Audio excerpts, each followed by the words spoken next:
overcooked the rice a little bit. It was, there was a time I was sleeping on an air mattress. Like, why?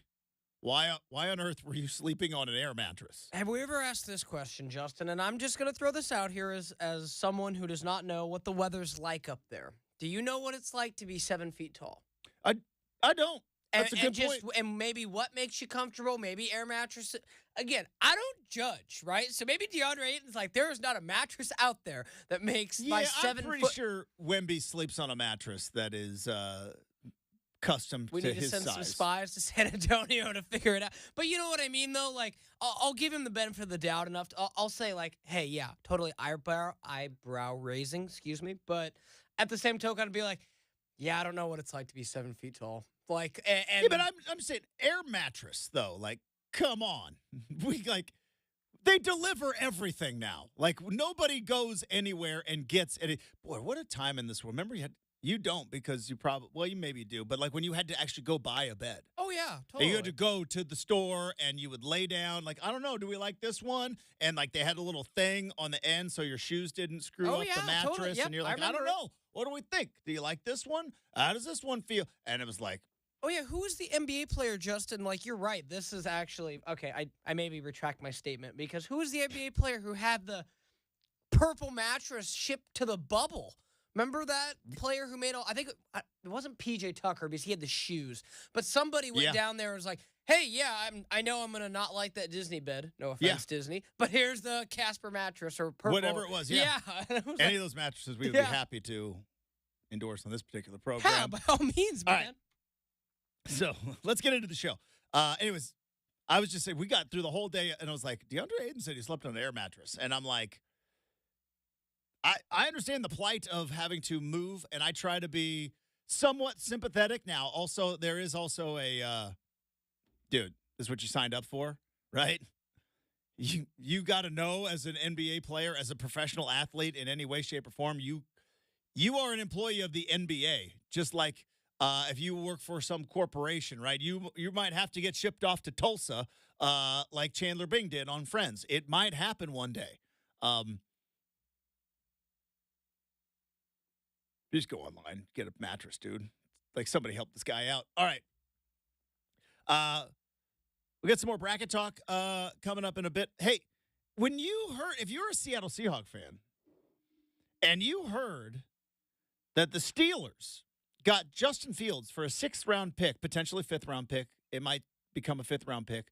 But you heard you got a guy like Justin Fields for a 6th-round pick. Did the Seahawks miss the boat here on Justin Fields? So we may dive into some more quarterback talk coming up. Anthony Edwards set the internet on fire last night with was it a dunk? Did his fingers touch the rim? Does technicality. So we're going to dive into that as well. Plus, almost got stuck in the elevator this morning. So we have that story to tell. And, hey, it's still madness. All right, so all sorts of fun stuff on the way. Happy Tuesday, everybody. We've got more NFL stuff coming up next, 620 Rip City Radio.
The NFL trade market is funny. I know we say things are funny all the time, but the NFL trade market is genuinely funny when you look at what certain players are traded for and what certain players are valued at and what picks are valued at. It is a weird market. Now, I don't play the markets, all right? I'm not a financial guy. I watched Boiler Room. That was a cool movie, but I don't. I watched Wall Street as well. Had never watched Money Never Sleeps though. I felt like regular Wall Street was enough. But I know that Blue Horseshoe loves Anacott Steel, right? I get all of it. I don't play the markets though, and I realize that certain things and certain situations, like Martha Stewart learned something and then she traded and then she got sent to jail and she macrameed a sweater while she was there, and like insider trading and all that stuff. And that certain circumstances can disrupt markets. But the NFL trade market is weird because, like, on one hand, you look at what the Seahawks did a couple years ago, trading away first rounders for Jamal Adams, like first rounders for Jamal Adams, who was oft injured and when not injured, not good at playing coverage defense. In an era of the NFL, like really good at tackling on the run, but it's an era of NFL football where they, what do they do a lot of? Pass. Wasn't very good at it. From an NFL perspective, right? World perspective, he's elite. NFL perspective, not so much. That was a first rounder given up and a second rounder and like valuable picks. And then on the other hand, you look at Justin Fields. Justin Fields just got traded to the Pittsburgh Steelers for a 6th-round pick. Now, that pick becomes a 5th-round pick, I believe, if Justin Fields plays X amount of snaps. So if he becomes a starter and if the Steelers are like, that's all right, great. Because I would imagine other than injury, be good, Russ. Other than injury, if Justin Fields wins the job, he's probably playing some pretty good football. And I was like, we'll gladly give up a 5th-rounder for that. And, it kind of reminded me of back in 2007 when the Patriots got Randy Moss. Like, the Patriots had Tom Brady. The Patriots were in the beginnings of what would be their dynasty-like run. But it kind of grown stale a little bit. I think the year after Brady got injured, I think a year later. I think I get my timelines mixed up. Brady's year was 2007 that he got hurt? No, I think 2007 was the record year with him and Randy Moss. I think he got hurt maybe a year or two. 2010? He got hurt in 2010? So it'll only take a moment. I don't know. Well, you're a Tom Brady super fan. I thought you would have that. Right? It's kind of a long time ago. You try to black out. Oh, wait, you're right. Good call, my friend. Boom. Want to know that year. Yeah. So I remember when the trade happened, the Raiders had Randy Moss. Now, Randy Moss was an all-time great at Minnesota. He was going through some stuff, straight cash homie. Then got a deal, went to the Raiders. It did not work out well with him at the Raiders. The offense didn't work out well. He was a bit disgruntled. It wasn't going well. Can I ask you this? Better or worse than Antonio Brown with the Raiders? Better than that because he actually played. He actually showed up. The difference was, so back then, Al Davis, and if you're a Raider fan and I'm getting this wrong, I apologize. This is what I remember, though. Al Davis, when alive, was obsessed with throwing the ball deep. Obsessed. Every quarterback they took was like, can he throw deep? And so Randy Moss was the biggest deep threat in the NFL, and the Raiders massively overpaid for him, and he got paid, and it wasn't working out, and he became a bit disgruntled and kind of became one of and so the Patriots were like, we'll take him on. That was back in the heart of diva wide receivers, right? T.O. was right in his happy place. Chad Johnson was about to become Chad Ochocinco, and Randy Moss. So they trade Randy Moss to the New England Patriots, thinking that Randy Moss is nothing but trouble, forgetting that other than Jerry Rice, he might be the most talented, maybe the greatest wide receiver of all time. Brenden, you know what they traded Randy Moss for? I don't want to cheat, so I'll just guess a 4th-round pick. 4th-round pick. Okay. Nailed it. Yeah. Absolutely nailed it. Trade Randy Moss. Hall of Famer, Randy Moss. That's kind of low. Who was about to then break the touchdown record the next year with Tom Brady for a 4th-round pick. Al took big swings. Sometimes he missed, okay? And there was, I'm sure, a lot of people who were like, we could have got Randy Moss for a 4th-round pick.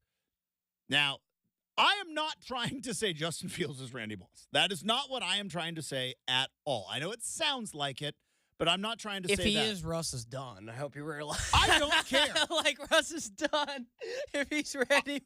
I don't care. But you know what I mean? I'm not trying to say that Justin Fields was, because I did my whole rant yesterday about how the Bears didn't keep quarterbacks down. If you're a franchise quarterback, you change franchises. The whole Caleb Williams shouldn't play for the Bears. It's silly. But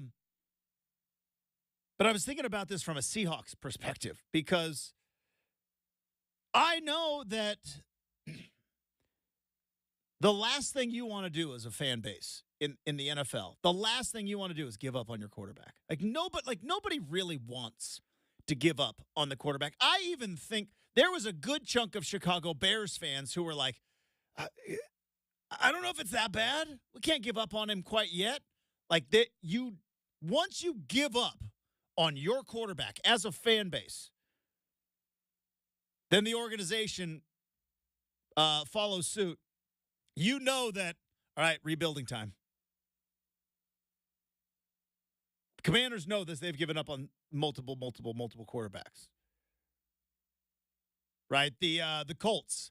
I don't think the Colts really wanted to give up on was it Carson Wentz, but it was like, or Matt Ryan. But it's like at some point, and I think the Seahawks and the Seahawks fans, and I think the Seahawks organization, there's a point when you get into a relationship in life, and you go back and you maybe meet up with some old friends, and they'll ask you, especially once you get married, hey, how's married life? How's the family? That's what everybody asks you. Nobody asks how's work. How's the family? How's married? And if you are lucky like me, you get to go, great. It's great. Let's go on vacation, doing some fun renovation around the house. It's great. Sometimes you get friends and you go, hey, how's life? How's the fam? That's how I feel the Seahawks are with Geno Smith right now. I feel like if you asked a Seahawk fan, truly, hey, how's life with Geno Smith? Well, I mean, like it's not bad enough for a divorce. It's not there yet. Maybe they're talking about going to counseling. There's some communication, but like it's not. I don't think there's a lot of youngsters in and around the Great Pacific Northwest who were asking for their birthday for Geno Smith jerseys. I don't see that happening. And so I wonder if you're in that spot with the Seahawks going like, well, it's okay. I mean, the Pro Bowl a year ago, and I mean, had a really good completion percentage, but we lost in the first round, and then really not. We got the division's really good. If you're ho-humming about your quarterback, and then you find out, okay, the Steelers just got a former number 10 overall pick in Justin Fields for a conditional 6th round, maybe 5th round pick. As a backup. Because Russell Wilson's still there. Now, the Steelers got their own problems because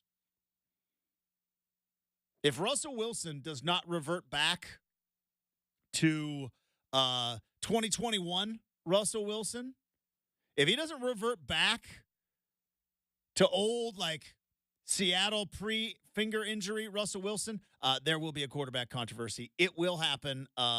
It's set up that way. But I do have faith that Mike Tomlin can handle it. But back to if you're the Seahawks, and, like, Geno Smith is kind of doing his Geno Smith thing, which is playing okay, taking care of the ball, but nothing really dynamic. The fact that Brock Purdy is, beep, beep, beep, beep. That's my Brock Purdy That's game managing. Debo, McCaffrey, Kittle, boop, boop, boop, boop. All these guys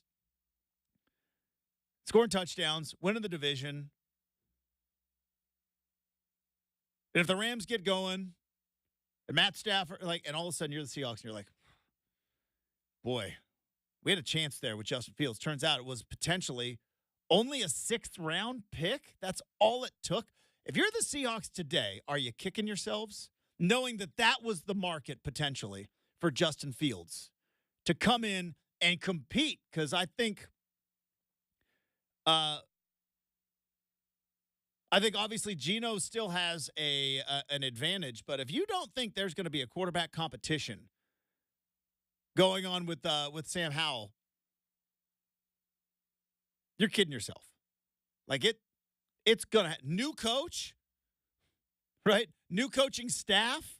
To that point, Justin, I was actually around a Seahawks fan this weekend who, to that point, was like, "You ready for the Sam Howell era?" And this is a big time Seahawks fan. Yeah. All right, and I'm like, "What about Geno?" They're like, I said, the reaction you just gave, pretty much like that. That's one diehard fan, so can't be the only one. We've all had those friends who are in those relationships. Like, hey, how's so and so? Okay. It's not bad. It's not awful. It is terrible. Things are going really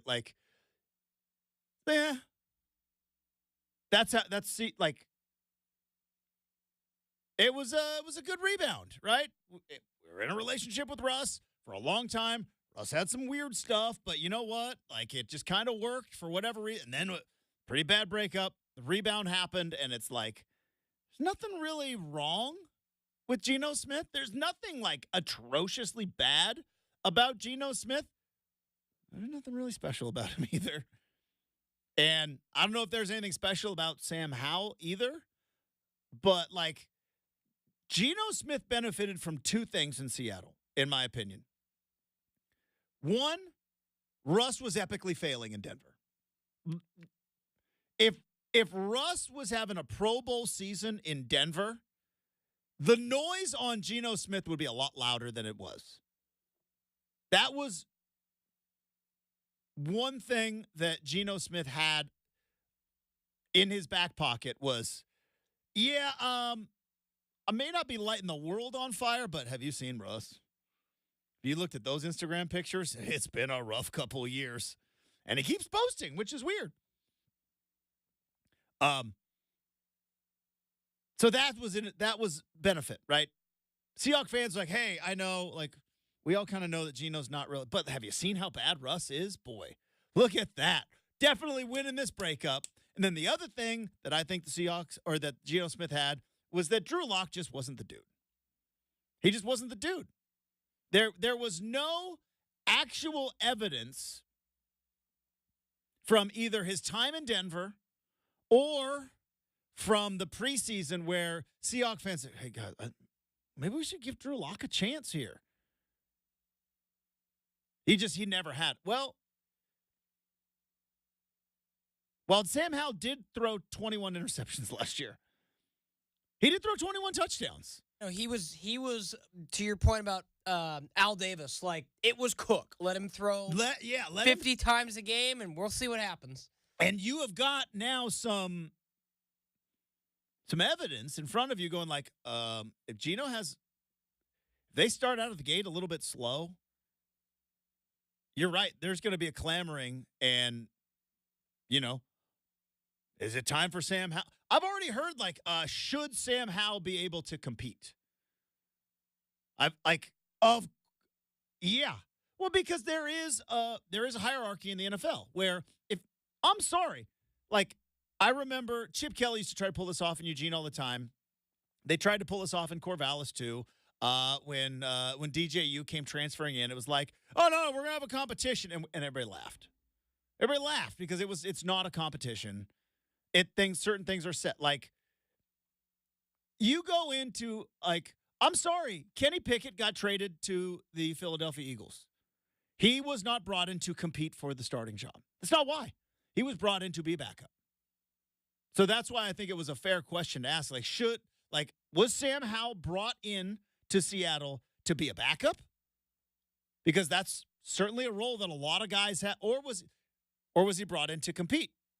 I believe Justin Fields was brought into Pittsburgh to compete with Russ. And it's like, we got two guys that have endless amounts of potential. One guy has some evidence and a storied career. The other guy never really had let's have him compete, and let's see who wins. And if Russ wins, good, because Justin Fields is young. He can be a backup for a year. If Justin Fields wins, all right, Russ, thanks. We will cut you now and only lose $1.2 million in dead money, right? That's what I think the plan is in Pittsburgh. Bring these two guys in, let them compete. I don't think it's the same in Philadelphia, and that's why I'm wondering, what was Sam Howell brought into Seattle for? Was he brought in to compete, or was he brought in to be Geno Smith's backup? And Mike McDonald has said, and John Schneider as well, well, no, Geno's the guy. Geno's the guy. Like, but, Sam's a competitor. It's like, there are two different situations in the NFL, right? Not all quarterback rooms are created equal. Nobody's being brought into Kansas City to compete. You are brought in to be the backup. Like, that's why Jake Browning was brought into Cincinnati to be the backup. He played well when Burrow got hurt, but he wasn't brought in to compete. That ship has sailed. So why is Sam Howell there with Seattle? And if you could have got Justin Fields for a 6th-round pick, I wonder if Seahawks fans are going to be kicking themselves, knowing that could potentially, and maybe you had to stretch it to a 5th or maybe even stretch it to a 4th. It still would not surprise me, Justin. Because the Bears would have definitely took a 4th. With how popular it is now for teams, and this last year, you heard teams starting to clamor, hey, we're going to start to have 3 quarterbacks on the roster as opposed to 2 because, backup situations were so poor. Mm-hmm. Knowing what we know about John Schneider and the Seahawks, would you say 100% they trade out of the 1st round, maybe get a couple 2nd-round picks, and then maybe take one of the quarterbacks that falls? Here's the thing, and this is where it's going to get real curious for Seattle in these next couple of months. You said something interesting there that I think conventionally we all believe. I don't know if it's true. We don't know what John Schneider's going to do because for the last 12 years, Pete Carroll has had all final say on football moves. John Schneider does the deals, right? But when it came to roster, when it came to cuts, Pete Carroll's got the lineup card. I know you love that reference. Right? I made it clear I got the lineup card. You do. He where's Jamal Adams now? Where they send him, or is he still? I think he is in the air. I believe he was cut. Well, Jamal Adams doesn't play for us anymore. Yeah. But so we don't know what John Schneider's going to do. Like, I know he liked to trade back, but was that a Pete Carroll thing? Did Pete Carroll like to consolidate picks? Because, they hit the home run the one year where they got Russ in the 3rd round and they got Bobby Wagner in late rounds, and they've also were kind of always, they built that entire Super Bowl roster off of late round guys except for one, Earl Thomas. Earl Thomas was a 1st rounder, and they got Marshawn on a trade. They also got Percy Harvin on a trade. But like Sherman, Doug Baldwin, Cam Chancellor, Bobby Wagner, like those are who's who of Seahawk legends. Late round guys. They made their money off late round guys, but was that a Pete Carroll thing or was that a John Schneider thing? And also I'm wondering, what if Justin Fields pops? Now again, I am biased. And it's funny because I think a lot of Steelers fans who are talking themselves into the Russ thing, and now they're talking themselves into the Fields thing. What if Fields pops? Like, it's going to be fascinating. It's going to be a fascinating offseason in Pittsburgh, in Philadelphia, in Seattle, a lot of different places. We have got some basketball to talk about. Blazers go down last night. Tough one in Chicago, but Anthony Edwards also lit the internet on fire. And more NBA news and notes. We wrap up hour number 1 next, 620 Rip City Radio.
All right, time to wrap up hour number one. Blazers go down last night, 110-107 to the Bulls in Chicago. But a lot of other things. OT game in Sacramento. Kyle Lowry revenge game against the Miami Heat. And Anthony Edwards set the internet on fire. It is time for NBA News and Notes, a.k.a. Roundball Rock, so we need John Tesh.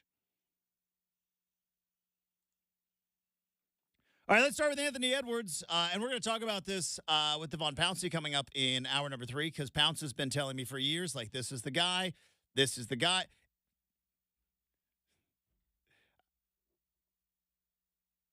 Is Anthony Edwards the future of American-born basketball players? It's Anthony Edwards, it's Jason Tatum, right? It's those two guys, and Anthony Edwards plays a little more excitable, shall we say, but is also a little quirky. But with the For You page now, and I've tried to get off the For You page, the idea of something going viral is more of a thing of the past, in my opinion, because everything is catered to you. It's not really viral. You think it's viral because you see so much of it. So I'm off the For You page on my X or Twitter. I am on to just the following. I follow these people for a reason. I don't need all the other stuff. And Brenden, actual legitimate viral moment last night in the NBA with Anthony Edwards, because it was everywhere, and not on the For You page, but actually on the following page. That was impressive. Every once in a while, you'll see like a dude and go like, oh, he's got that in his gas tank still? Like, that's still a thing? But scores from last night, Cavs beat the Pacers. Cavs still really, really good. I know Boston is the class of the East.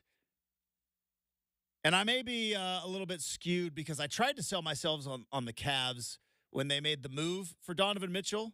But I think the Cavs might have a chance to make a run here.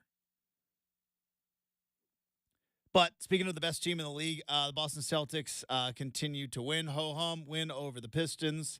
Like I said, the Kyle Lowry revenge game, as he got 35 minutes, dropped in 16 points against his former team, the Miami Heat. I love revenge games.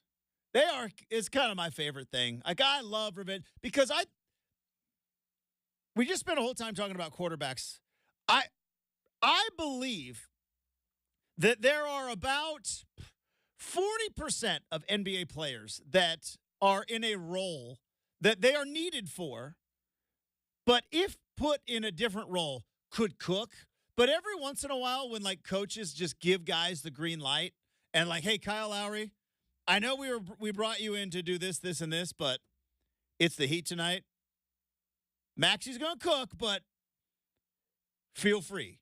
I love those games. They doesn't happen often, but every once in a while they're just like, all right, have at it. This one's yours tonight. So the Sixers got the win. I mentioned Anthony Edwards. Not only the big dunk. Who was the poor SOB that got dunked on? It was your boy John Collins. John Collins. Like, yeah, your guy, man. Justin wanted him for so long. I really did. Turns out maybe defense not his thing. He's tall and shoots threes, okay? Yep, I'm with it. A lot of people got dunked on by Anthony Edwards last night. But a 114-104 win. Lakers get a win over the Hawks. Hawks stink. They have been not playing well lately. And then has Sacramento fixed their stuff yet?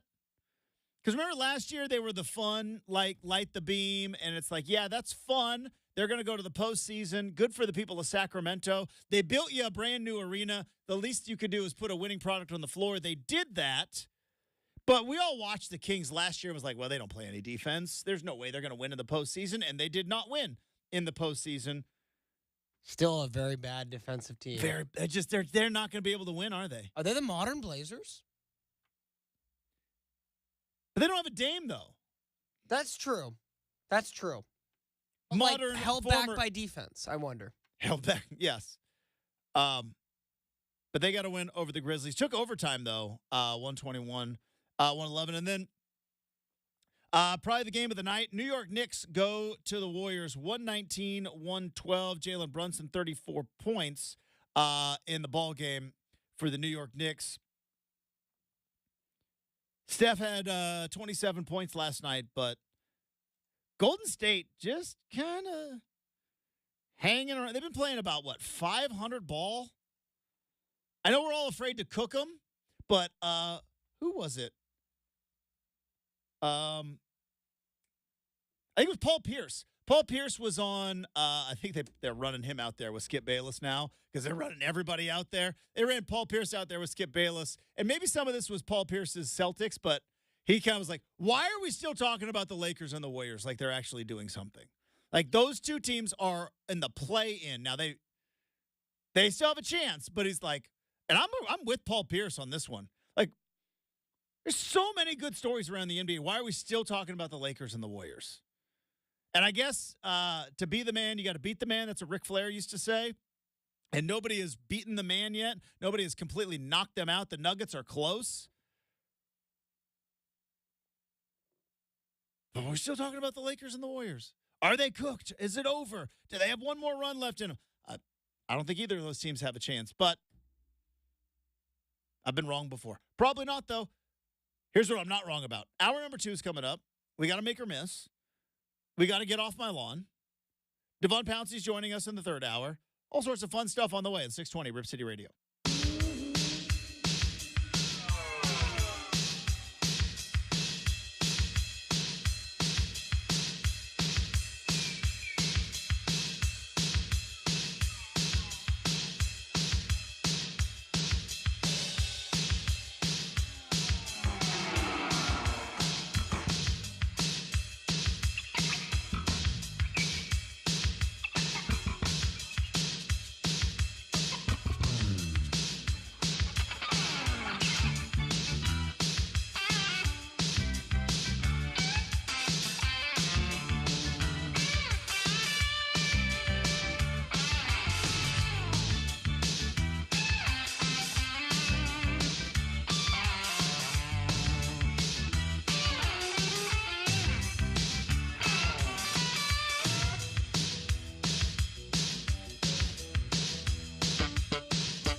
It is 7 a.m. on a Tuesday morning. Justin Myers with you. The Portland Trailblazers fall to the Chicago Bulls 110-107 at United Center last night. Anthony Simons' attempt to tie the game at the buzzer in and out as the Blazers go down and now officially eliminated from the postseason. Simons did drop in 30 points, but the Blazers could not get past DeMar DeRozan's 28 for the Bulls. First four begins tonight in Dayton. 16 seeds Wagner and Howard.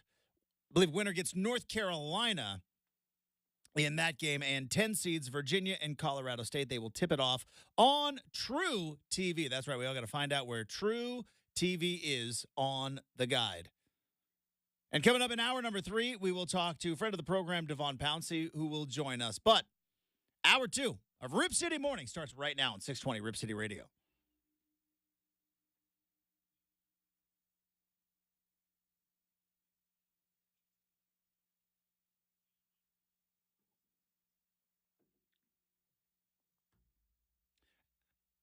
All right, welcome back to Rip City Mornings, everybody. Or welcome if you're just getting up. That's cool.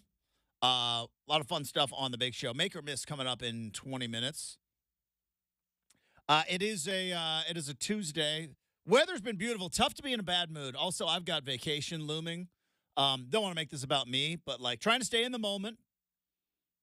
Right? Don't want to have my head be somewhere where my feet aren't.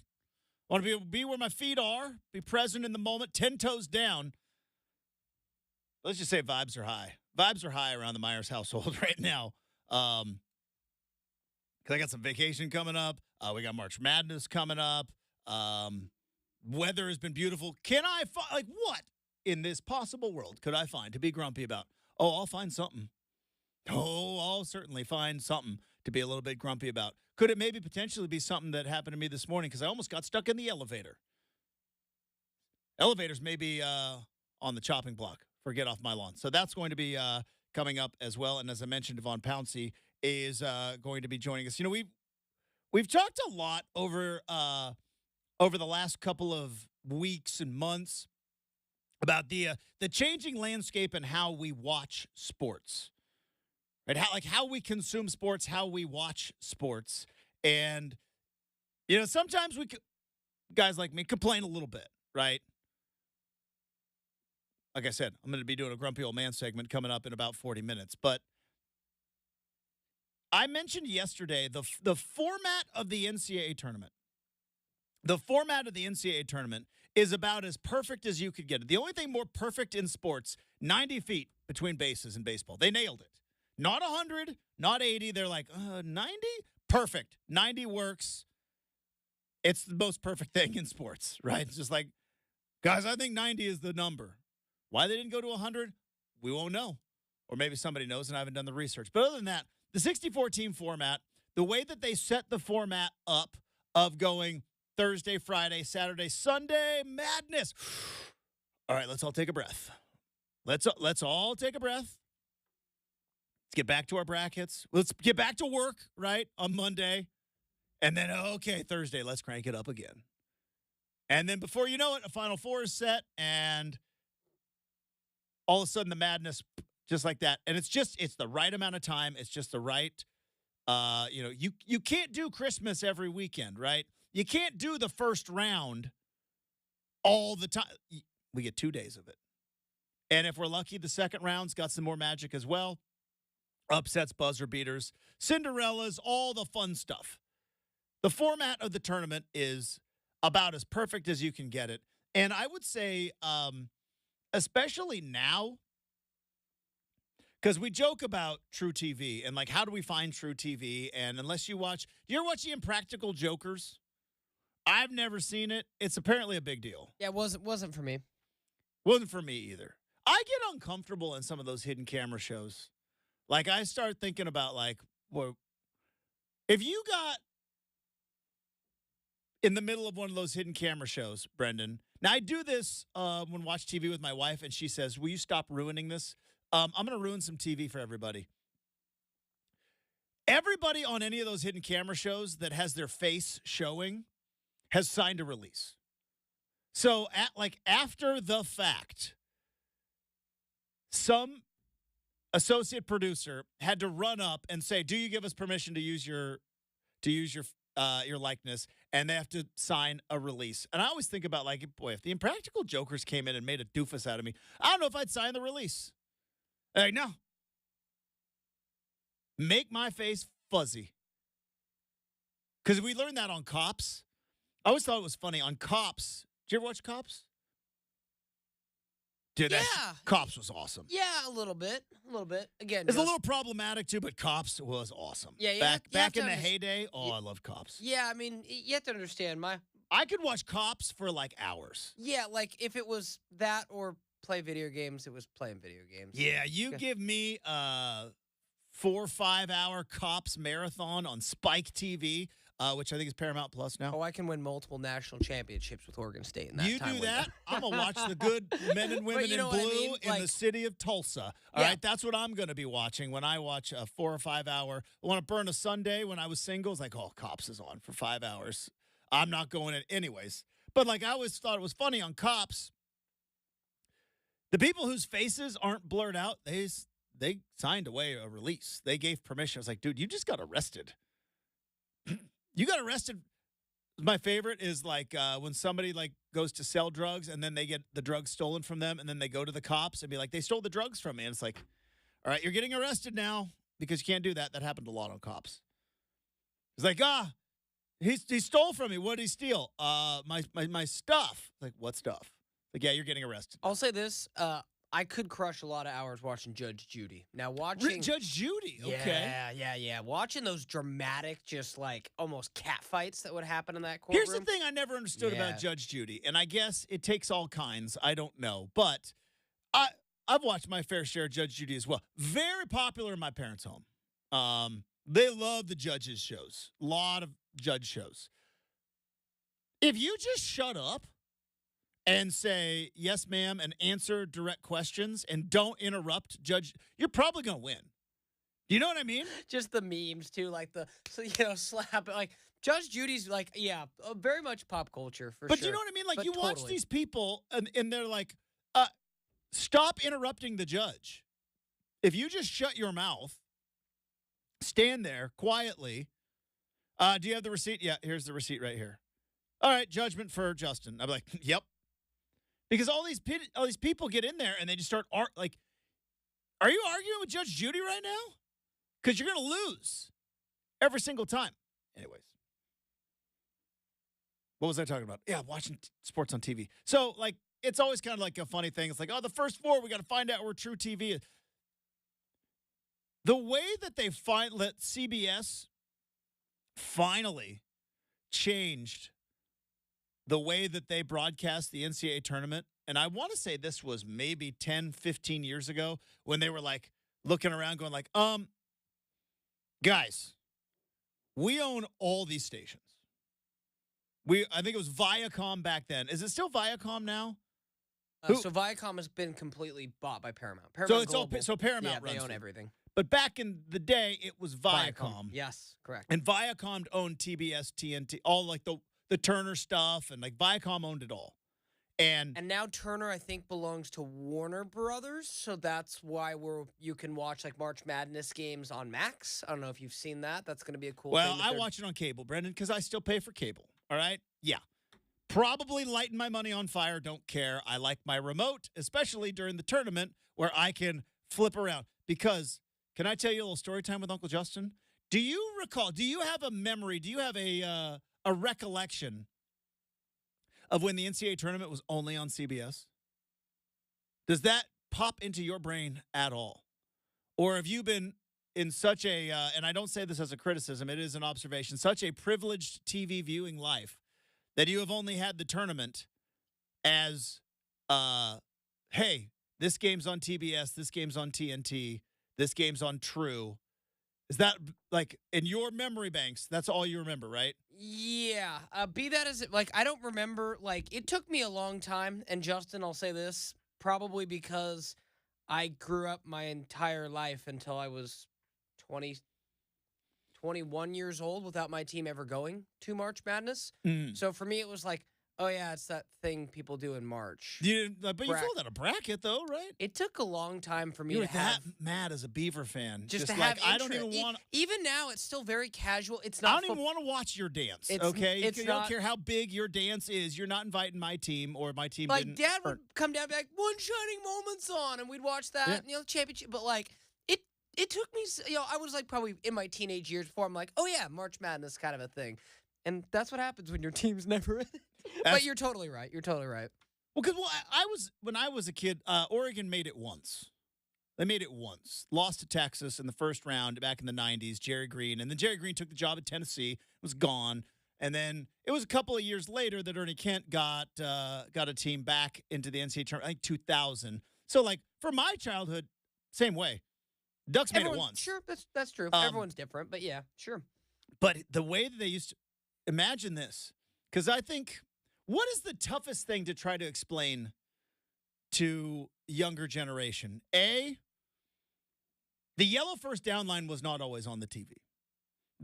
Or the score. That was where I was going next. 1994, Fox got the NFL contract in 1994, and they created what is now known as the Fox Box, which was like, we're going to put the score and the time up there the whole game. And then people were like, that is insane. You're going to cover up the field. You can't just have the score up there. And it was like, oh, we should have been doing this the whole time. Like, that was an old trope of like, husband sits down, turns on the game, wife goes, what are you? He's like, no, I just want to check the score. Because you'd have to sit there and watch for a couple of possessions, and then they would pop the score up. And you're like, there it is. Like, you didn't automatically know the score. So that's a tough thing to explain to people like of a younger generation, that we didn't have the score on the screen the whole time. The yellow first down line, we used to just have to guess where the first down was. Or watching the NCAA tournament back in the 90s, which was awesome. It was on one channel. It was on CBS. And that one channel would flip around from game to game, and you were not in charge. Was it like NFL Red Zone style? Yes. Oh, actually, we probably like that. I would like that. But it was maddening, though, because I can imagine. You would get invested in one game and like, we're going to switch. It's like, and again, not a criticism. Why are we going back to Boise? Like, not a criticism, but you have told me you don't like the Red Zone format. No, I like to watch my game. And that's totally fair. But like, my generation, like, we are so, how do I say this? Just the attention span and the hippity hop. Mm-hmm. Like, I think that's something that, like, yeah, like, and to your point, that's still what makes cable kind of king, the ability to flip between channels for years and instantaneously. For years, it was Greg Gumbel. Right? Greg Gumbel would sit Real there. Talk. And no, that's Brian Real Gumbel. Sports. Sorry, yeah. No, that's Brian Gumbel. That's his brother. Yeah, sorry. Greg Gumbel.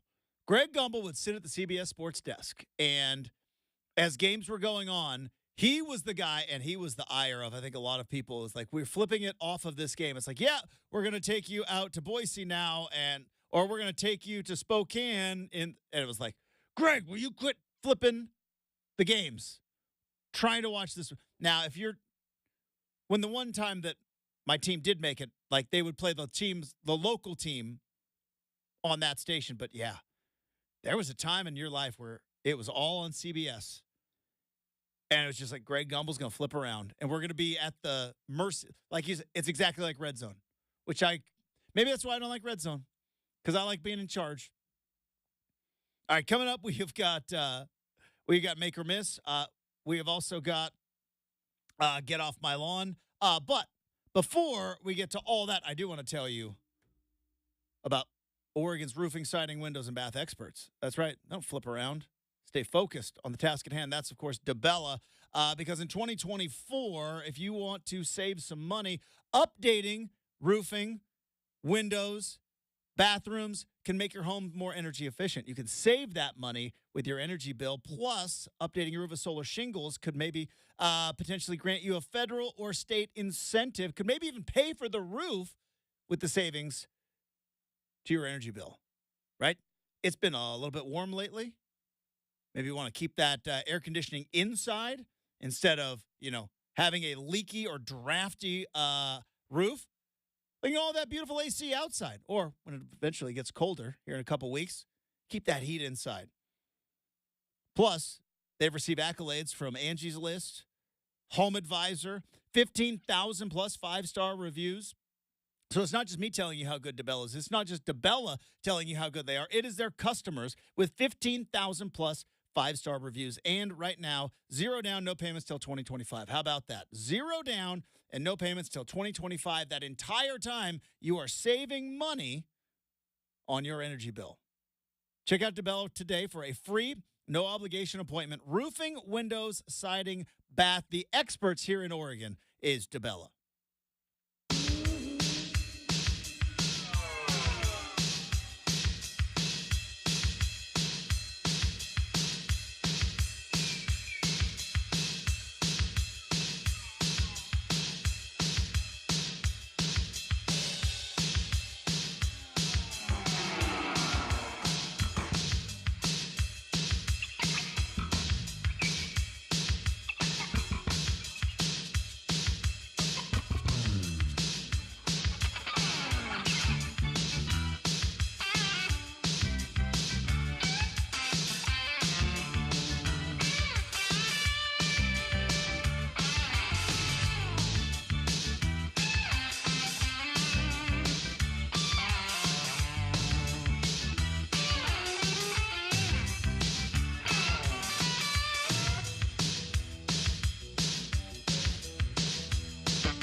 All right, coming up in an hour from now, we're going to talk to Devon Pouncey, basketball analyst for the Rib City Remix, basketball analyst for this particular program. Get his thoughts on Anthony Edwards' dunk last night.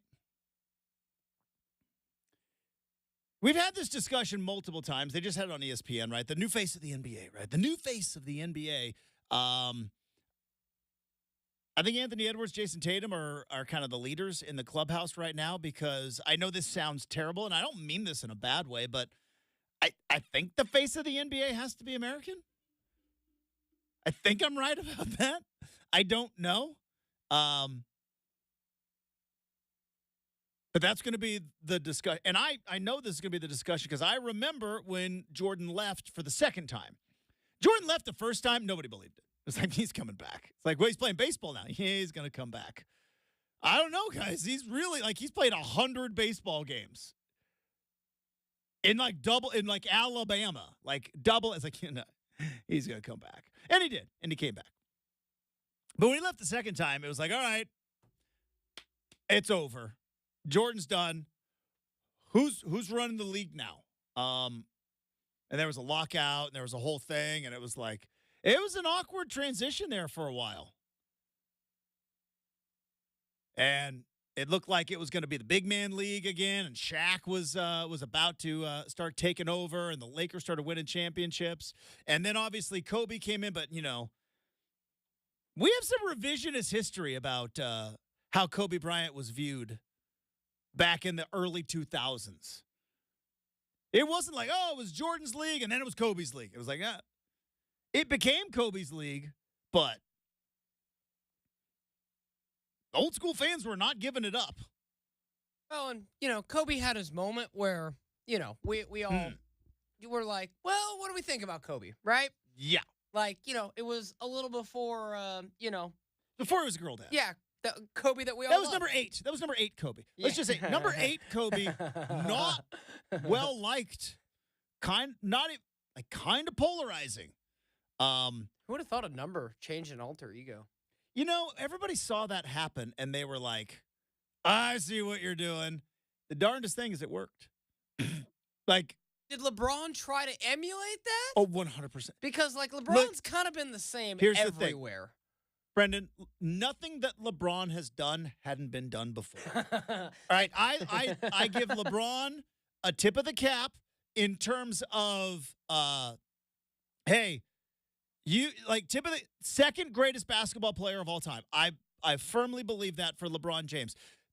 The universe, creation, whatever you believe, put him on this earth to play basketball.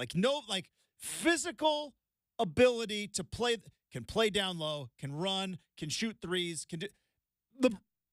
Is he the greatest high school basketball player of all time? Is this? I actually had this conversation with somebody. I said, because you go back and look, obviously Jordan hit the big shot to close out his freshman year. But if you're talking pure 17-year-olds, in recent memory, and again, all respect to Wilt Chamberlain, Kareem, all those guys. But you said Kareem. And when Kareem Abdul-Jabbar was Lou Alcindor in New York, there are a lot of people that were like, and again, I know this, I wasn't alive then, but when you hear Lou Alcindor in high school was like, he could have played he could have been on an NBA team, right? And Fair. So that's from what I remember. And it's tough because there was no multimedia back then. Right? There was newspapers, and nobody was broadcasting high school games. So from that perspective, you have to give it up for LeBron, the fact that he was probably the most famous high school player of all time, because I don't know if average Joe, and again, I wasn't alive, but I don't know if average Joe knew who Lou Alcindor was, but they put LeBron's high school games on regular ESPN. It was a whole thing. Yeah. It was a controversy of should they be doing this? Should they be putting high school games? Now they put them on all the time, but it was kind of a controversy. But anyways, getting back to what I was saying, LeBron, second greatest basketball player of all time. That's my opinion. Obviously, a lot of people have others. But you look at all the stuff he's done. Everybody's done it before. Changing numbers. Yeah, did it before. Even the creating the super team. The Celtics did that. Now, Danny Ainge created the team.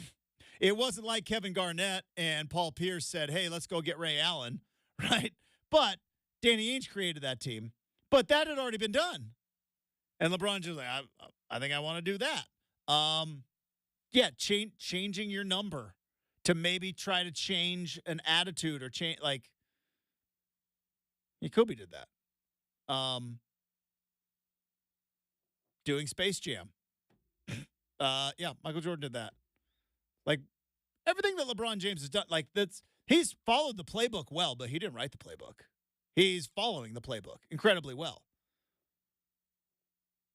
But yeah, Kobe wasn't the face of the league for, like, that was a long time where Kobe Bryant was everything that was wrong with the NBA, right? Ball hog, bad teammate. It wasn't for a while. They were like, all right. And even then, LeBron still had a pretty good stranglehold. Like, there was still like an East-West, not exactly a bad boy death row type deal, but like LeBron James ran the East and Kobe ran but we never got that finals.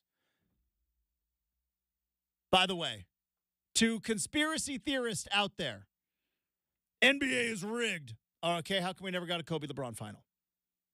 Never got. Both Nike athletes, they were in commercials together. We never got a Kobe LeBron final. Yeah, NBA is rigged. That's what it is. So that the Denver Nuggets can win the championship. They rig it so that the Denver Nuggets can win. But we never got a Kobe LeBron final. How'd that work out? Anyways.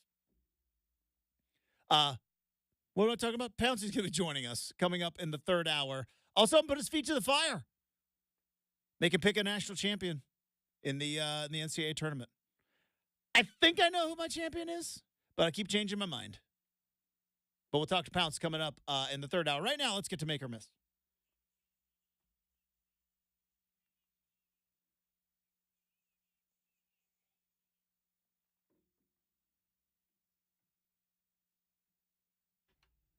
That's another tough thing with, like, LeBron.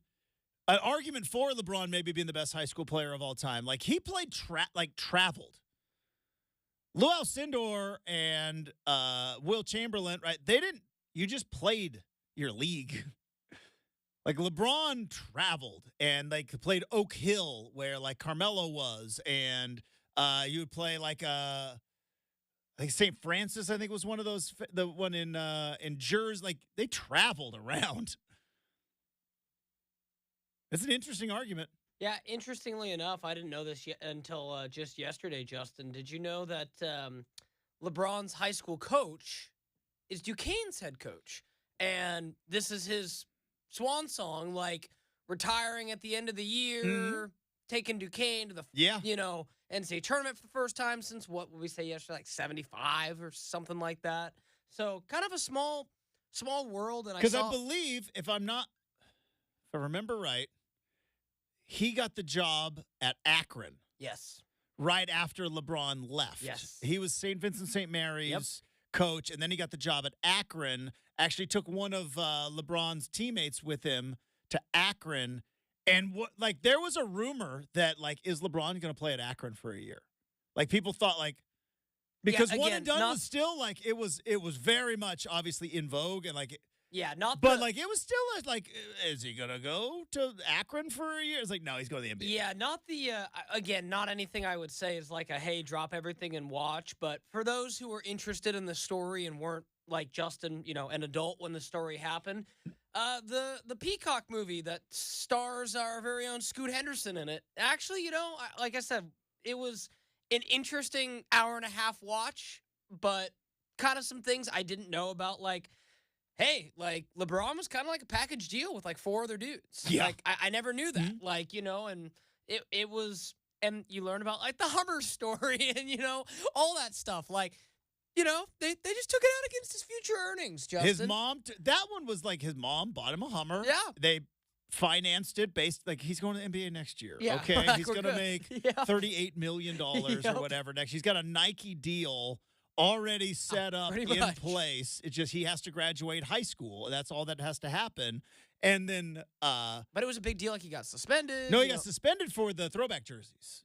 Oh, yes, you're right. So he got, like, yep, I remember that. Yep, they covered that too. Because throwback jerseys were it, man. Oh, man. Let me tell you.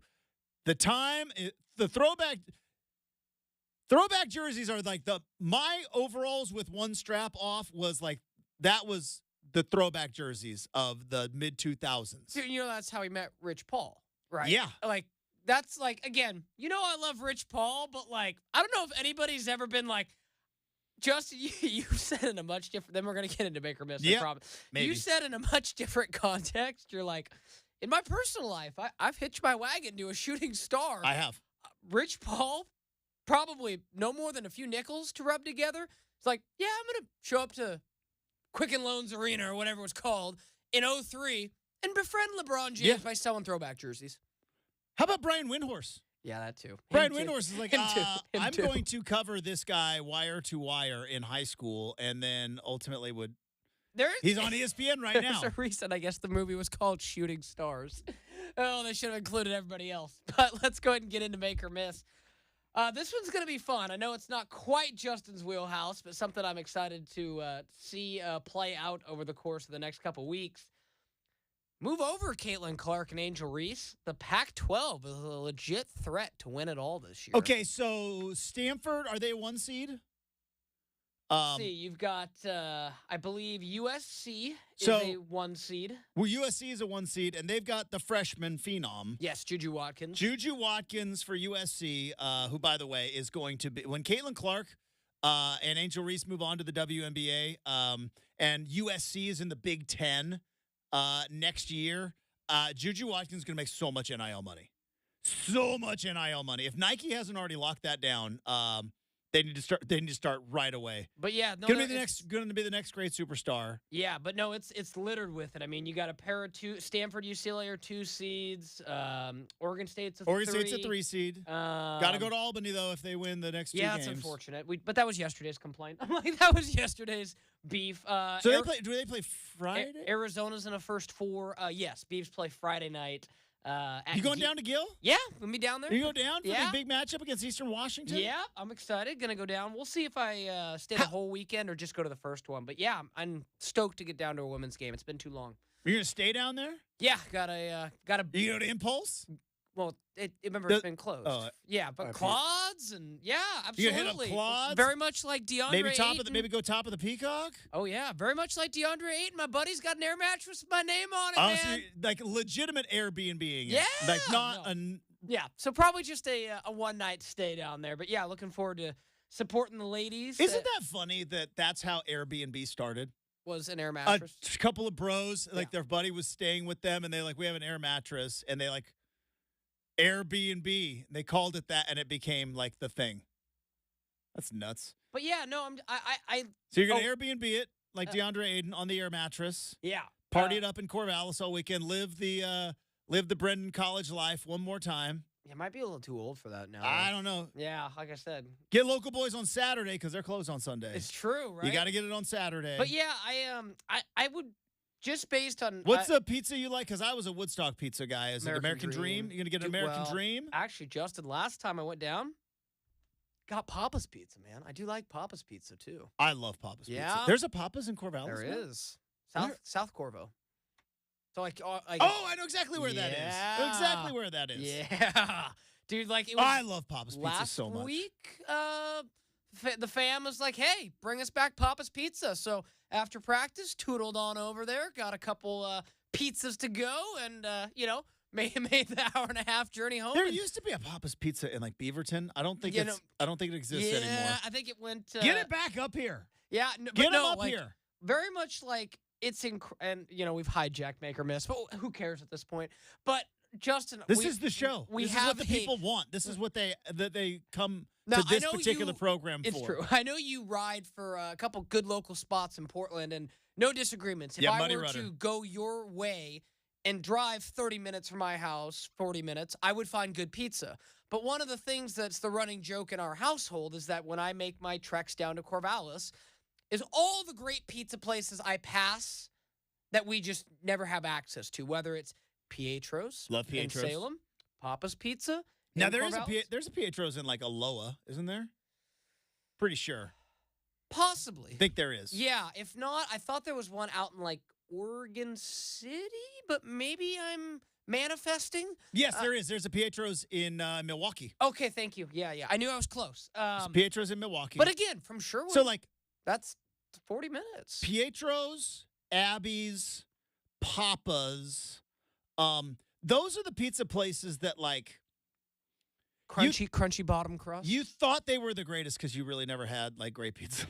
But like I still ride for them. I still ride for all three of them.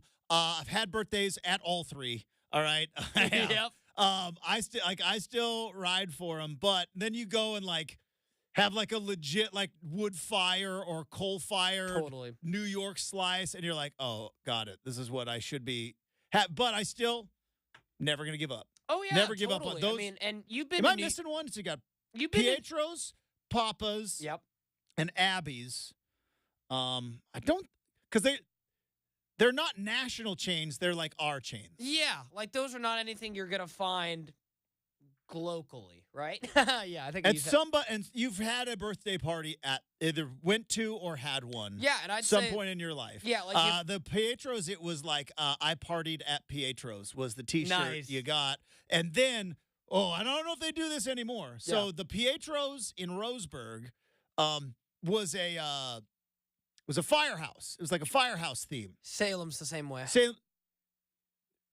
You remember the old videos where like people had to jump out of a burning building and like all the firemen had like the big thing, right? It's like I don't know what they would. It's what you catch the people with. Yeah. The big canvas. They put a pizza on one of those. They would. They had a big giant like I don't know how big it was, 30-some inch pizza, and they would put it on the the catch-all thing, which I don't know what that's called, but No, I totally know what but you mean. they'd put a pizza on one of those. Okay, that's cool. That was. But yeah, like to your point, That was amazing. Like if I were to say objectively, like just because, like again, I like Sizzle Pie in Portland. I think that's a great slice. That's good. Can't say I've been to your spot, but I would. Muddy Rudder's great. If I was up in that area, I totally would. But like, of those three, the reason that you always hear my Abby stories, Justin, is because Sherwood to Newburgh's a 15-minute drive. Boom. Right? So it's like, and I'm sure you're the same way. You're probably not seeking things super far out of I would assume the Muddy Rudder's within a 15-minute drive to your house. Yeah, it's pretty close. It's pretty close. You find your spots that you like that are close. So it's like. Tried to go to Ken's Artisan a week and a half ago. Oh, yeah. Dude, I've only been there like twice. I've been there a handful of times, but tried to go way too, like, no reservations, which, they're doing something right because they're never it's always full. And, like, went there, and it's like, usually if there's just two of you, like, party is 6, like, it's going to be a bit. It's going to be a way. But, like, just two of us. It's just Kelly and I. Like, we just want some pizza and some wine. And they're like, yeah, the list is closed. Like, they wouldn't even put us on the list. The list was closed. Try back. And so, in the last. Ken's. Yeah, I think, correct me if I'm wrong, Justin, but I'm pretty sure it's consistently been voted #1 pizza in Oregon and, like, one of the best in, like, America. Ken's it's great. Yeah. Like, I've been there. If you can get there, if you can get a table. I've been there once or twice. Know a guy. And I remember or somebody. Amazing pizza and maybe, like, and this is going to sound random, but I think, like, the best Caesar salad I ever had, too. Like, it was solid food. They have a legit Caesar salad. I love a good Caesar, I can test it. That being said, I don't know. USC could win it. Sure, let's do it. I don't know. Give me a make. It's not a. Well, don't count out Stanford, man. It's not a critical. I don't. Stanford wins, man.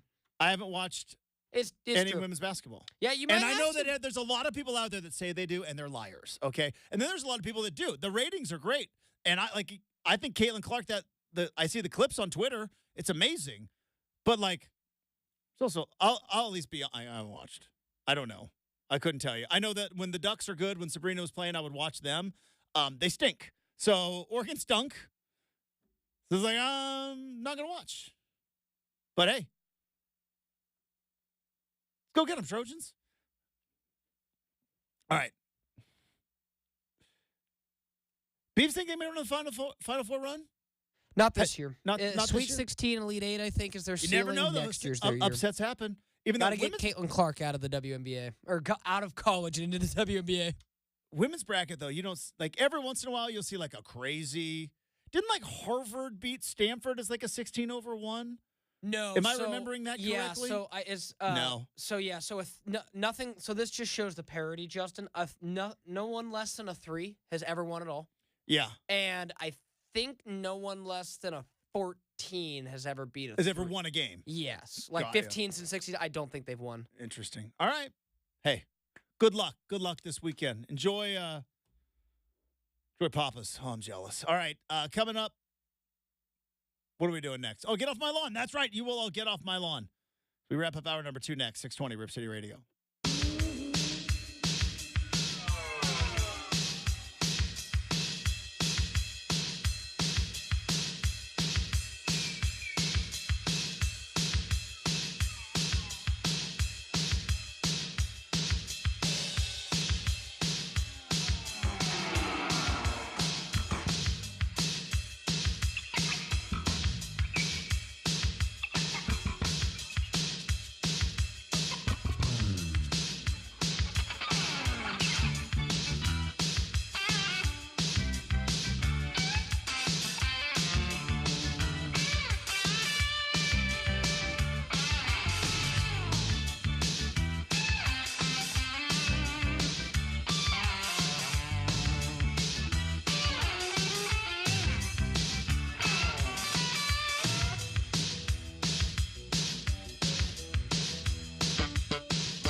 All right, it is. It's gonna be another nice day today, I believe. A beautiful day yesterday. Beautiful weekend. Busted out some shorts. I needed to bust out the shorts anyways because I'm going on vacation next week. All the shorts are in, not in storage, but all my shorts are in bottom drawer, back of the drawer. And I'm like, had to find them. You're where I was about 3 weeks ago. Yeah, you're I gotta find the shorts. I have no idea where my tank tops are. yeah. But I gotta go. I gotta get suns out, guns out here pretty soon. But I found some shorts. Busted out the shorts this weekend, and you would think with the beautiful weather, with March Madness coming up, one of my favorite times of the year, there'll be nothing to be grumpy about. And well, there's always something to be grumpy about. Why? Because, well, it's Tuesday, and the weekend's not exactly here yet. You hunkered down yesterday. We talked brackets. We got, it's still got 2 more days till the actual NCAA tournament tips off. I know the first 4 is tonight. It's a nice little appetizer. What do they call it? Amuse-bouche. Yeah, it's a fancy word for appetizer. I prefer hors d'oeuvres, don't you? No, I don't. Yeah. That one's the one. Is there a word? My wife makes fun of me because I jokingly say wolf when I start talking about a wolf. Because when I grew up, everybody called wolf a woof. That I didn't because my mom was an English teacher and she didn't let me say stuff like that. Wolf and crick and all that all my country friends did. So I jokingly, when we're talking about on the show, like, hey, I went to Western, go woofs. I always say that. Yeah. And my wife's like, people might not know that you're joking, and they might think that that's how you say woof. And I'm like, I have joked for so long calling it woof that I just call it that. And I do know there are people that joked forever and ever and ever calling them hors d'oeuvres, that they just call them that. Oh, yeah. No, it's total joke. Who knows who in the family started saying it, but like, yeah. That feels very grandpa. Yeah, that probably. feels like a very grandpa hors d'oeuvres. But it's so funny. But like, yeah, I say woof all the time as a joke, as an homage to my Winston heritage, right? Roof and woof and crick. Crick's the best. But I don't, like, it's not how I would say, but I say it as an homage. And like, Kelly is like, are you sure? Like, people know you're joking? I'm like, I don't know. I say woof now. That being said, still a little grumpy today. And something happened to me this morning that brought on said grumpiness. So it is now time for you all quickly to get off my lawn.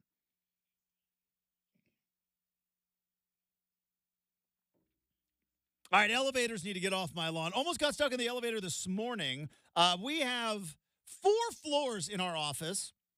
Not as many occupants as pre-COVID, now that we are post-COVID, but still have a fair amount of occupants here in our building. And we usually have 3 elevators, 2 of which are passenger elevators. One is a freight elevator or a service elevator, big, giant one that, you wheel stuff in, wheel stuff out. For months now, far left elevator, out of commission. Center elevator, out of commission. So we've down to 1 elevator. But you know what? Not enough. It's 5:15 in the morning when I get in here. Sometimes earlier. Nobody's. Go to open the elevator today. Have to wait. So I'm like, something's wrong. Something's wrong with the elevator. Elevator opens up. Guy walks out. And I'm like, what's going on here? Guy walks out because there's the floor below us. They do something. I don't know what they do, but they're very loud and they're very excitable. They do a rally. We know that. They rally up at least once an hour. Yeah, because they we can hear them. Troops. Dun, dun, dun. Yeah. But so, hey, more power to him. So dude walks out, and normally like, oh, guy must have forgot something in his car. Doesn't go left, goes right, goes down in the elevator right to the stairs. And I'm like, wait, who in their right mind goes down to the first floor and then walks out the elevator to the stairs? That's odd. Then I get in the elevator, punch 3rd floor. 2nd floor, already lit up. I'm like, what's homeboy doing? Like, why did you have 2nd floor lit up? So I'm like, all right, I guess I'm going to stop at the 2nd floor real quick. Brenden, elevator goes up. Doors open halfway, freeze. on the second floor. And I'm like, I am not getting stuck in this elevator. And I hopped right out and I took the stairs the rest of the way up. So all that being said, elevators need to get off my lawn because I understand that they are very technological. And I understand that elevator repairman actually is one of the most profitable jobs that you can have. Elevator repair. Like, nobody knows how to fix an elevator. Like, you might be able to, fix some things on your car, right? You might be like me and watch some YouTube videos and fix things around the house. Nobody knows how to fix an elevator other than elevator repairman. But how is it that technology in elevators is still probably the same as it was in like 1938? Great minds. I was just going to say, same technology. Is this your theory on cell phone towers and microwaves? We just said, yeah, it's got to be good enough. And that's good enough, and we quit. Yeah. Like elevators, hey, you go from one to the... Yeah, we quit. Now, I know there's fast elevators because I went to the top of the Sears Tower, now known as the Willis Tower, and it is fast as hell. Seattle? Chicago. Oh, okay. They have fast elevators. They exist in our world. They have but like everyday elevator, like what are we doing? What's going on? And also, why do they have the close button thing? That doesn't exist. It doesn't close the doors at all. It never has.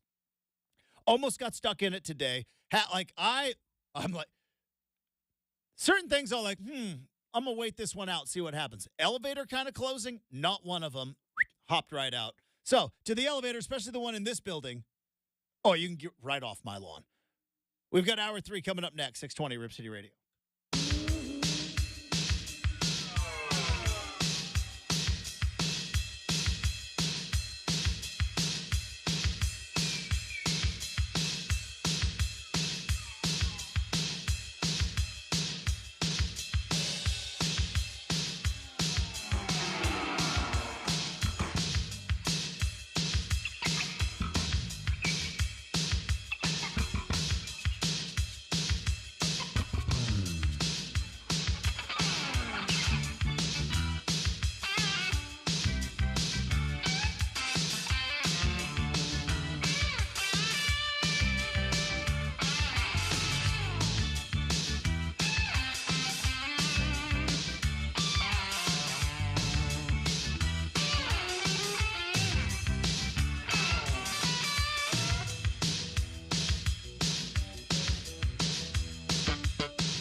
It is 8 a.m. on a Tuesday morning. Justin Myers with you. The Portland Trail Blazers officially eliminated from the postseason after falling to the Chicago Bulls 110-107 at United Center last night. Anthony Simons attempt to tie the game at the buzzer, in and out.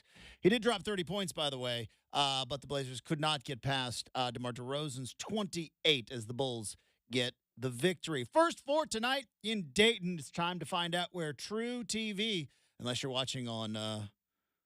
is it Max on the Max app? I got that too. Who knows? I'll probably watch it on cable. But regardless, first four, 16 seeds Wagner and Howard will play it off for right to face North Carolina. 10 seeds Virginia and Colorado State look to get invited in to the big dance. And Devon Pouncey, who always has an invite on this particular program, will be joining us in 20 minutes. Hour 3 starts right now on 620 Rip City Radio.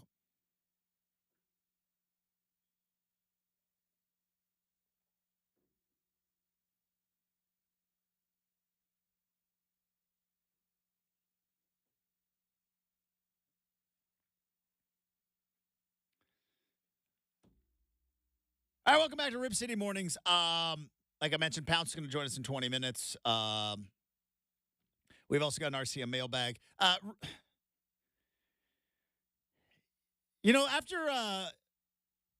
talking during the break, and we were talking about it earlier in the show about how the NCAA tournament has kind of been on the forefront of getting as many eyeballs on the basketball games as possible. Right, if you go back and kind of look at what entity has done more in terms of maybe pushing stuff streaming, I believe NCAA tournament was one of the first where they're like, yeah, we're going to have all the games on the internet. And remember the boss button? You probably don't because you weren't working. I was working at the time. Luckily, I work in sports radio. I'm supposed to be watching the games, but there was a boss button that they created where you were watching the games online, bosses coming around, hit the boss button, and a spreadsheet would pop up. But the fact that the NCAA tournament with streaming games, putting every game on cable, right? Whether it's Turner or TNT or True TV, and I joked about how I remember the old days when they were only on CBS, and then I very much remember. Again, going back to when the tournament games were on CBS, I think it was 03. 03, the United States once again invaded Iraq. I think it was 03 or 02. And obviously CBS was going to be running wall to wall. We just invaded another country. We're potentially That was a time. We're potentially at war. We've invaded. So CBS normally during the day, right, would always play it was the beauty of the tournament. It's like first round of the tournament is like, no. CBS News is going to be covering that. They weren't under contract with ESPN, and ESPN was like, yeah, we'll play the games. And obviously ESPN. So they worked out a deal in a week and a half, knowing that there was a potential worldwide news coverage. So the NCAA tournament has always been kind of out on the forefront, and now, right, it's on all the channels, on cable. It's on Max. It's on Paramount Plus. It's everywhere. I believe it's on YouTube TV. Is it on Tubi? You at Tubi? No, Tubi. Fubo. Yeah, so Fubo will you only get the CBS games because Fubo doesn't that's the one thing they don't have Turner. Yes, so you kind of have to. But Turner's on YouTube TV. Yes, so but again, YouTube TV doesn't have the Blazers, so it's the million little hippity hop. But quick story to your point, Justin, that I think was so cool was those when and where moments I can remember. In middle school, so it would be 8th grade, so 2009-ish. And I remember in PE class, shout out Mr. Grubb, he was like, yeah, we're gonna use the projector and put the March Madness games up on the wall. Yeah. And I'm talking early Epson projectors, man. You're is it 480p? Okay, cool, sweet. And getting to watch like this online stream, and it was like knowing what it was now, you're probably like, yeah, there's a lot of lag there. But we were just so thrilled to be able to watch it at school, kind of a thing, right? And yeah, like that was probably, to your point, like the moment where I can remember getting super into it because But Justin, there was never a lack. There was never a lack of being able to watch yeah, the game. So here's the point. This is why I was bringing this all up. Is we now have Paramount Plus. We got HBO Max, or now Max. Excuse me. It's not even HBO Max. It's Max. It's cable TV. It's YouTube TV. It's streaming. It's on the March Madness app. You can, or the March Madness. I think it's a website and an app. It's streaming. It's everywhere. The Pac-12 ended its basketball season in Vegas. Oregon was crowned a champion of the Pac-12 tournament. And then Ashley Adams on the Pac-12 network signed off with the Bruce Springsteen quote. I believe it says, "Everything dies, baby. This I know, but it doesn't mean it can't come back." I butchered the quote anyways. I didn't have it in front of me. But it was an appropriate moment of essentially the Pac-12 network crew going down with the ship. And I was just thinking about, with all of the ways that we are able to watch the NCAA tournament, how did we ever in the last 5 years have a place where like the Pac-12 network was such a mess in not being able to get on TVs, right? How on earth was that ever a thing? We've got the NCAA tournament. There, you can't throw a rock and not figure out and not hit some device that is playing the NCAA tournament starting tonight and really starting on Thursday. It's like, hey, you watching the tournament? Like, how? Cable, CBS, even if you have just antennas, on my phone, on the app, on my phone, on Max, on Paramount Plus. There's no way of lacking ways to watch the NCAA tournament. Yet there we were, and I saw this tweet. The Pac-12 tournament was in Vegas. I don't know where the media hotel was. But it was the Excalibur. The Excalibur? Which is highly unfortunate. Well, I'm 90% sure. Don't 100, but I'm 90% sure. Here's what I know. I know that whatever hotel that the Pac-12 media was staying at, in their room, did not have Pac-12 network. You could not watch the games that were being played down the strip in the T-Mobile Arena, only broadcast on Pac-12. You couldn't watch it in the hotel where the Pac-12 media was staying. And that's not the only time, because the first time the Pac-12 network was broadcasting down in L.A., same thing. Nowhere does. Like when I was like, down there, how do we have an NCAA tournament? Could you ever imagine NCAA tournament game on, and you're like, I'm at a hotel. How do I watch it? 1,000 different ways. Yeah. I'm at a hotel covering the Pac-12 tournament. How do I watch it? You can't. So, like, how did we get, like, it is such atrociously bad leadership. Another funny story, Justin. So this was 2020, Pac-12 women's tournament, MGM. My buddy and I were staying at the Grand Garden Arena. Yep, we were staying at the there, right at the building where it's occurring. At the MGM. You couldn't Did you go down to Losers? No, that's a good place in MGM. Yeah, no, I guess I don't think so. Again, this was also 4 years ago. I just remember the highlights of being like, wait, there's a game going on in this complex.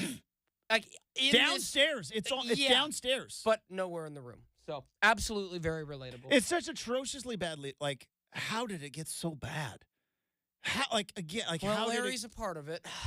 But like in an era, in a time when you can put anything on the internet, right? They wanted to profit from it, right? That's the whole reason the Pac-12 collapsed. Just you've told you get eyeballs first, and then you profit. Like you've taught me simple. forever. Like that's why you hand out free samples if you're opening up a new donut shop, right? Or it's like Costco. Yeah, could you imagine if you went to Costco and you're like, I've never tried that before. Okay, it's $8. It's like, I'm gonna pass. Or this. How about try it first? You like it? Would you like to pay for it now? That's great. Pac-12. Backwards the entire time. It's like, I think I might like Pac-12 sports. Great. Pay us. Like, I don't like it that much. Now, I'm not talking about us on the West Coast who have our teams that are alma maters and have a history of it. I'm talking about people across the globe, bar owners and bar managers going like, well, we got DirecTV. Do you have it on that? No. you actually have to pay more. It's like, well, then I'm not going to do that. And it just popped into my head because, like, there's no way, shape, or form in the internet age that we would ever not be able to find, heck, even the first four tonight, let alone an actual NCAA tournament game, because it's on Paramount Plus. It is on Max app. It is on regular cable TV. It's on broadcast TV. It is on YouTube TV. It is on, like, it's on so many different platforms. On top of that, I believe you can sign up for the March. It gives you 10 minutes free. Yet, Pac-12 Network playing Pac-12 tournament games. And you saw, I don't know how many other conference games but, like, I didn't have a tough time finding Big Ten games. I didn't have a tough time finding Big East games. One was on Fox, one was on ESPN, one was on CBS. The SEC was on CBS, and it was like, oh, yeah. FS1 had, the night semifinal? Because Oregon, Arizona, the eventual conference champion, and a team that is, I think, at the time, number 7 in the country, we're playing a semifinal game. Two pretty big brands in sports in Oregon and Arizona last Friday. It's on Pac-12 Network. And again, this is not a criticism of the hardworking, talented, good people of the Pac-12 Network, but it's just like, how could you imagine? Could you imagine Purdue playing a semifinal game in the Big Ten and it being stuck on some cable thing that, I don't know, 40% of the country doesn't get? Could you imagine that ever happening? Could you imagine North Carolina playing a semifinal game? I know that it's over. We're moving forward. I've done this multiple times, but it just kind of hit me once again. We're joking around about True TV and finding, it's like, how were they so dumb? So dumb with that network to where it's like, we actually want to limit the amount of eyeballs that is going to be potentially on our network.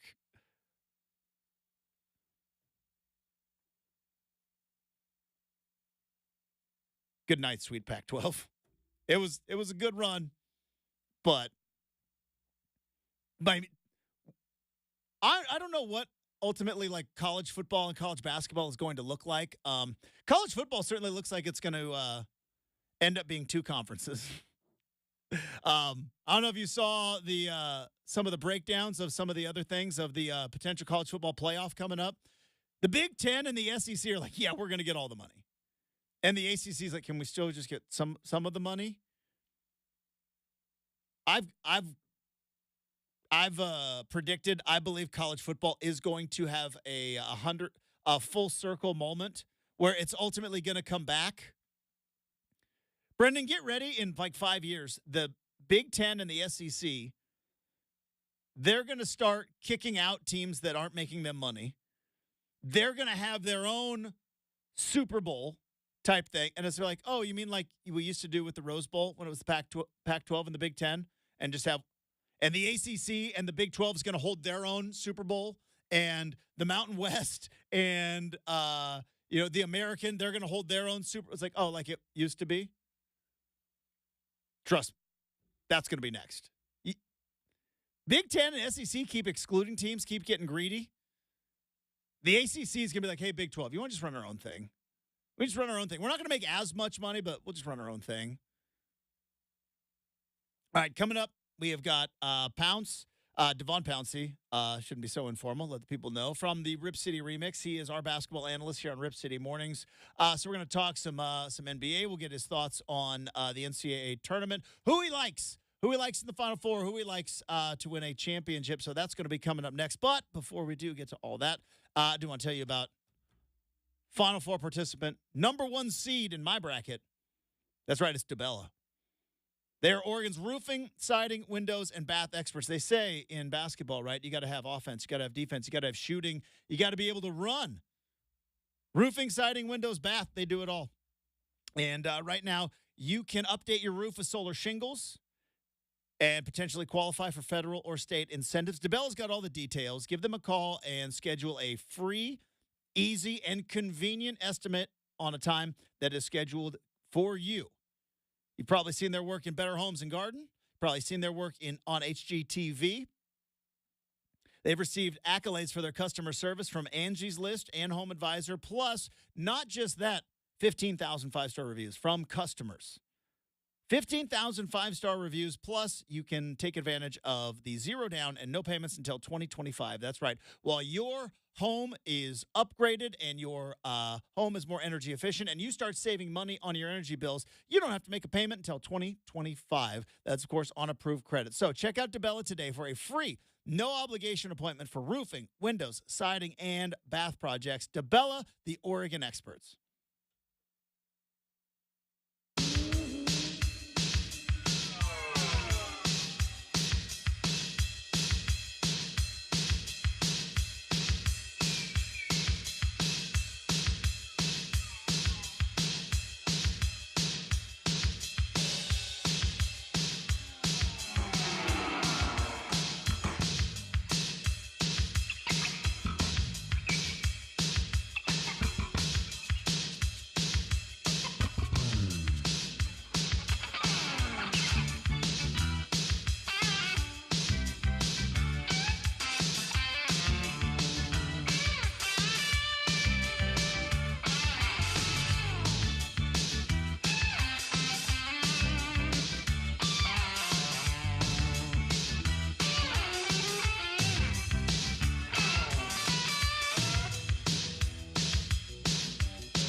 All right, very excited to have back on our basketball analyst for Rip City Mornings. He's also basketball analyst for the Rip City Remix. He is basketball analyst for the Portland State Vikings. He's basketball analyst all over this town. He's also one heck of a DJ. And my good friend, Devon Pouncey, back on the big show. Pounce, what's up, bud? Man, what's going on? How you feeling today? I could not be better, Devon. The sunshine is out. The brackets are Yes. hot. We are about to embark upon a 3-week stretch of wall-to-wall hoops with Cinderellas and buzzer beaters and nail biters and bad coaching and everything else. I couldn't be happier. Yeah, it's a good time. It's the best time of year for hoops, that's for sure. Best time. All right, so I want to ask you this. How do you do your – first off, are you filling out a bracket? Are you filling out multiple brackets? Are you getting in the pool, or you just want to be like, I don't need that kind of pressure. I just want to enjoy the games. How many brackets you filling out? I usually fill out about 2. Yeah. But I'm getting into the women's game this year as well. I'm getting into the women's game. I usually fill out the men's bracket, but shout out my guy Cam Jones. He sent me a women's bracket over as well. So which in turn I guess means 3, because he basically had us do a women and a men's bracket. Mm-hmm. I haven't filled out any of them yet, but yeah, so it'll be about 3 in total, including the women's tournament. All right. Do you just do you go with your gut? Do you just do you like do any research? Do you just kind of go in blind? Do you maybe look at the Vegas lines? What's your process? Because I've always gone with my gut. Usually, Pounce, I go with teams that had players that I liked 15 years ago, and just hopefully the uniforms are magic, which is why I never win. But I want to know what's your process. I'd say about 70% gut, 30% research. There you go. Like right now, I've been listening to different podcasts and stuff like that, and reading different articles, and that's part of the reason why I haven't filled my bracket out yet, because I like to kind of just check out some stuff and kind of tune in to some of the experts on this thing and see what I can kind of get into.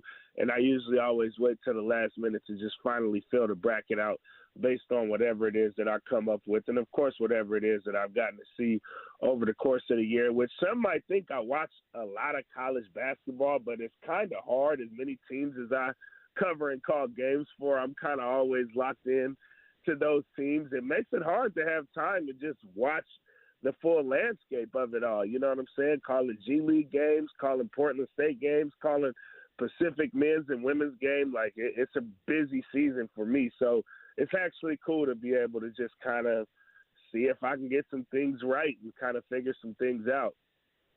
All right, let's start on the women's side. First off, because you got South Carolina, they are a wagon. They've been the best. They've been the best team all year. Obviously, Iowa has got the best player, maybe one of the greatest women's college basketball players of all time, in Caitlin Clark. LSU, the defending champion, and they're not quite where they were a year ago, but still, that's a team that made a run, and they're going to have to face off against Iowa if they, in fact, make it into the Elite Eight. And you've got some Pac-12 teams in there, Pounce, on the final year of the Pac-12. USC in particular, Juju Watkins, freshman phenom there at USC. Stanford's always good. They're a 2 seed. And then you got the Beavs. They get 2 home games. Then got to go to New York. Who of those teams, who do you like? Who do you think is going to make a run? Who is going to maybe potentially be poised for an upset? Well, I mean, I definitely like South Carolina. With the women's side of things, the way I kind of look at it is I think it's matchup based all the way around men's and women's. But with the women, I especially particularly look at just sheer athleticism. You know what I mean? That's a big part of how I view the matchup. So I really like South Carolina in that regard. And even when you talk about, that Elite Eight round, I do think, of course, upsets can happen. But if you do end up getting that Iowa against LSU matchup, I think Iowa struggles because LSU is still a little bit more athletic than them. The team that I think is the team that's going to really be a problem for a lot of folks because they just kind of play with so much pace and so much speed and really pressure you is Texas. I think Texas is the team to watch out for outside of South Carolina. I think they're the next best team that the tournament has to offer on that side. So I try to look at, athleticism as kind of a big part of, matchups. Who's the better rebounding team? Who's the team that kind of plays with more pace? And, of course, with that, what team just has the better, more athletic guards? I think guard play is always huge in these tournaments as well. So, South Carolina, I do think is still just the team to beat. They haven't lost yet, so it's kind of hard to go against them. But I think Texas's style of play can really get some teams out of here rather quickly, and they're a team that I think everybody should really watch out for. Devon Pouncey, friend of the program, basketball analyst for the Rip City Remix, joining us here on 620 Rip City Radio. One more thing on the women's side of the bracket, because I was mentioning yesterday, and again, I will admit I am a novice. I have not watched a ton of women's college basketball. I obviously know about Caitlin Clark. We've had conversations about kind of the potential rematch with LSU. Well, the brackets are out. If there is going to be a potential rematch, it's going to be in the Elite Eight. And I was surprised. I was surprised that they would put it there, but I guess the NCAA committee knew what they were doing, because if LSU was going to be a 3 seed, there's no way they were going to be able to maybe take the gamble on having them meet in the Final Four. So they put them in the same bracket, and, man, that could be they call it the Elite Eight. That could be an elite TV watching experience if you get that Iowa LSU rematch. I think it was a really smart move by the committee. By you want to get that rematch first and foremost, based on what happened last year. Like, we don't have to sit here and act like that's not a rematch that we don't all want to see. But I do think at the same time, just the odds are better that you can get that rematch in the Elite Eight round. I think the field is so tough this year on the women's side of things that it's like, if you can get that game, and the probability is more likely that you can get that game to happen in the Elite Eight rather than the Final Four, I think the boom of that game in the Elite Eight round is still going to make everybody carry over and tune in to the Final Four the following weekend. And so I think that was a really smart move by the committee to say, you know what? The odds probably aren't that favorable to be able to just get this matchup in the Final Four with how hard the tournament already is and how tough the field is this year. And because the quality of basketball is so good all over the country, I mean, you kind of mentioned it here at the top. You've got a bunch of Pac-12 schools that are really good. You got the South Carolinas and LSUs, the SEC schools that are good. You got Iowa, you got Texas. Like, you got a bunch of different schools that have really good teams. I think it was smart of them to go with the favorable probability of those two teams likely being able to meet in the Elite Eight round, and then just let that momentum carry over into the next weekend, where regardless, you're going to have some really good basketball being played, because you have a field that's so tough and arguably one of the best fields that I've seen in a long time. Devon Pouncey, basketball analyst for the Rip City Remix, joining us here on 620 Rip City Radio. And then one more thing, then we'll get to some NBA stuff, and we'll talk about the Remix, who are on the road right now, but in the middle of a playoff fight. But who do you like on the men's side? Because there's a lot of different options there. You got Purdue coming off of the first round exit last year. Obviously, UConn trying to win back-to-back for the first time since Florida did. Is there a particular team that just kind of pops off of the bracket for you on the men's side? I mean, UConn would be the team that sort of pops off the bracket, if you will. But for whatever reason, I got a feeling that Houston, who's kind of let up a little bit this year, I still got confidence for them to kind of figure it out. They're a team that's just always there, always around, usually goes on pretty deep runs. And so I think folks still got to watch out for Houston, even though they've had some ebbs and flows this season. They're still one of the top 5 teams in the country, in my opinion. But UConn, I do think, is the heavy favorite. I want to say Purdue, but they disappointed me last year. I really liked Purdue last year when they came here to Portland. I watched them at the PK tournament. I watched them win the PK tournament. and they just looked good. They were clicking on all cylinders. Obviously, you got the big fella Edie, who I think is really good, who's a problem. He had a bunch of shooters around him, and they played really well in that tournament. And then just as the season progressed, they were still a good team, but lost in that first round. So I think they got to kind of show me something this year after that first round exit, which I would assume they're very eager to do so, because that was a massive disappointment to lose in the round of 64 for them last year. You know, one of the things we've talked about, Pounce, with college basketball, with the one and done, and obviously and just kind of the way that the G League has kind of got some guys away, Overtime Elite has gotten some guys away in Europe, but it really hasn't had an emergence of kind of those college basketball stars. Now, the NCAA tournament offers up a platform unlike any other, and somebody will emerge and kind of be one of those players. But I was thinking, like, going back in the day of you as a basketball player in college and in high school, what were some of the teams and some of the players where you remember around March Madness going like, oh man, that I remember that guy, I remember that run?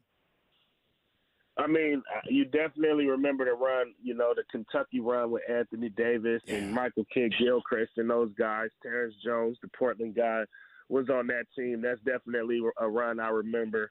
I remember the Duke run when they had Jahlil Okafor, and they had who else was on that team? Oh my gosh, he's blanking me. Justice Winslow, former Portland Trailblazer. How about that? They had Justice Winslow. That was a run that I remember. I remember way back. What year was that? 06, 07? North Carolina had a crazy run when they had the big fella Sean May. I think they had Marvin Williams on that team, who ended up being the number 1 overall draft pick. But that was a run that I remember as well. So those are a few runs that I remember. And then there was a run. I mean, they made it to like the Final Four. They didn't actually win the tournament, but I was a big fan of Jared Sullinger at Ohio State. When they had Jared Sullinger and they had Aaron Craft at the point guard. And so that was a run for me that I had big hopes for Ohio State to win it. And they made it to the Final Four, which is still a run indeed. So those are a few runs that kind of stick out to me off the top of my head that I remember and I enjoyed. And it just showed you how good March is. And of course, UConn. UConn has had some crazy runs. They had the Kemba Walker run. They had the Shabazz Napier run. Like, they've had some crazy runs as well over the course of my lifetime, at least. I'm more of the 2000s is the runs that I'm kind of used to. I know you might be able to refer back to some runs in the 90s. I was still a little wet behind the ears at that time for those to stand out to me because I was born in the 90s. But I'm sure you got some 90s runs that were crazy that come to mind for you. Here's the deal. I was in middle school. I was in middle school when the Fab Five hit. And one day we all went to basketball practice, and everybody and remember Winston, Oregon. All right, remember Winston, Oregon. We've talked multiple times about the difference where you're from and where I'm from. Winston, Oregon. Middle school basketball practice, everybody showed up. We all had black socks, black shoes, and we sagged our shorts below our butt crack, and were yelled at by our coaches. But that was Fab Five was a revolution. It was, and it's like trying to explain that to people who weren't around. Like, I was prime, right in the middle of it. We all watched it, and it was like, yep, going to Foot Locker. We're all getting black socks. And by the way, out of nowhere, Foot Locker just had nothing but black Nike socks. They just out of nowhere. Nobody wore them, and then we all did. And I wore black Forces, Nike Force with the suede. Yeah. Oh man, those were black Forces, black socks. Trying to find the biggest pair of shorts you could, and you wear the big like double XL shirt underneath the jersey. That was a run. Yeah. That was a run. Yeah, that sounds epic. I wish, like I said, I was alive, but I wasn't. I wasn't up and at them yet in terms of just being all in. And then I just remember the memories of, like as you mentioned, reminded me of being in school. Like, you had some teachers that were just cool enough because most of these games are on, like, local channels. You know what I'm saying? Yeah. Like, channels that everybody can get to. You had some teachers that were cool enough to put the games up on mute during class. You know what I'm saying? In high school and in middle school, that would just, have the tournament on. They would mute it. And, of course, you would be able to have wandering eyes and look up at the tournament and be able to kind of see all the tickers across the screen of whatever game you were actually watching and follow the scores and see what was going on. So that's definitely a memory for me as well as a school kid, just being able to, like, have the tournament on while doing your assignment. That was fire. I remember as a media member, 2012. There was the first and second round was at Moda Center, and I was there in Moda watching the game, and all of a sudden rumblings start happening, and everybody then goes to the hospitality room to gather around the TV because Duke was getting upset by the number 15 Lehigh Mountain Hawks, and there happened to be this skinny kid who dropped in 30 off the bench named C.J. McCollum. I was in Moda Center watching that game in the hospitality room as other games were going on. Wow, that's a good story right there, because I remember that one too. CJ just ended him. He ended Duke. Devon Pouncey of the basketball analyst for the Rip City Remix, joining us here on 620 Rip City Radio. Remix, I know you guys had a game on Friday on the road now, and I know you mentioned last week kind of in a little bit of a playoff fight. How are we looking right now with the home stretch coming with what? Just about a handful of games left in the season for the Remix? Yeah. The home stretch will be next weekend. We got the rest of this week on the road, and it's hard to say. The reason why it's hard to say is because one day you could be above the line and the next day you can be below the line, but that doesn't particularly mean that you're in a bad spot, because from like spots 3 to 9, which, by the way, the top 6 teams make it in each conference to the playoffs. But from spots 3 to 9, it's like maybe a 1.5 game difference. So we did lose a couple days ago. We lost to the Stockton Kings, which we had a chance to win, but also, we're short some guys. We don't have any of our two-way guys available because they're traveling with the Blazers. One of our emerging players, Tajay Moore, wasn't available, who had a 10-day with the Blazers earlier this year. Our best shooter got injured, Antoine Davis. He's leading the league in threes. And so for them to be the number 1 seed, the Kings, and we took them to overtime and lost by 2 when it comes to trying to reach that target score, we're still right in the thick of it. I think we're at like 7, as I checked yesterday, the standings. But I haven't checked since last night, where there were more games played, and literally from night to night, you're watching this thing shake up, and teams just go above the line and below the line. But really, it's just come down to, everybody's got to win games here late in the season because the race is that tight. It's such a close race. There's so many good teams in the G. And so right now we are very well in it and have a good chance to still be a playoff team. We just got to go out and win some games here in the next couple of weeks. And, I think we can still not only get above that playoff line, which we've been for a good portion of this season, we can also still fight to have a home game. The top 4 teams get a home game. The top 2 teams get a bye in the opening round. So we're pushing for it. But, like I said, with two-way guys not available for this stretch and having a couple of injuries, we got to push. We got to push real hard. But we are right in the thick of it. And we still got a really good chance to be able to make it to the postseason. We just got to go out there and put up a few more W's. 2 more home games left on the regular season schedule for the Remix coming up in about a week and a half. March the 29th on Friday and March the 30th, the final 2 games there at Chiles Center of the regular season. Maybe potentially post-game, but if people want to get out to see the Remix play out at the Chiles Center, got 2 more chances to watch that and 2 more chances to watch Pounce on the call. Hey, Pounce, have a great day. We'll talk to you in a couple weeks. I'm on vacation next week, and then we'll get you back in a couple of weeks, hopefully talking about a playoff run for the Remix. That's the hope. You know what I mean? That's what we're hoping for. So I'm looking forward to it, man. I think we can still make it happen. Like I said, it's a really tight race from night to night. Like, you're literally scoreboard watching every night. So I'm definitely excited to see if, we can actually make some history in the inaugural season and get to the postseason. There we go. Devon Pouncey, basketball analyst for the Rip City Remix and friend of the program. Hey, have a great week, Pounce. Talk to you soon, bud. You as well, brother. There you go. All right, we have got the RCM mailbag to wrap up the big show. Next, 620 Rip City Radio.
All right, let's wrap up the big show. RCM mailbag, random questions, any subject, any topic. Nothing is off limits. Will not duck. I repeat, will not duck the tough questions. Let's open it up.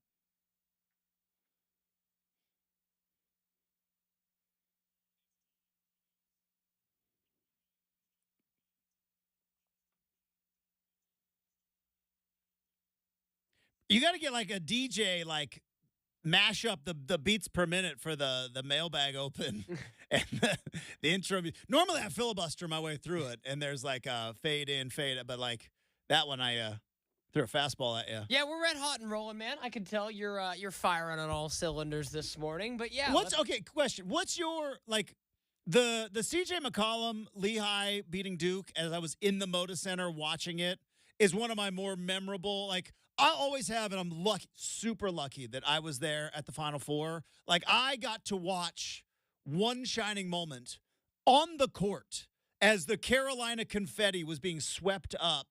And I'm like, I remember telling myself, like, don't ever forget this. This is amazing. But like, the CJ one, like, I remember being there at Moda, watching Lehigh beat Duke. It's like, that little skinny kid can shoot. yeah. What's yours? yeah, What's I'll yours? Is like you're like, oh boy, I don't know if I'll ever forget this. Yeah, I'll give two. Justin mentioned yesterday, he was like, if you ever get a chance to go to a Final Four, like Yeah. I'd say professionally, it was women's. It was 10 years ago, but going to the women's Final Four, easily one of the coolest things I've ever done. We'll never forget that moment, even though Oregon State got crushed.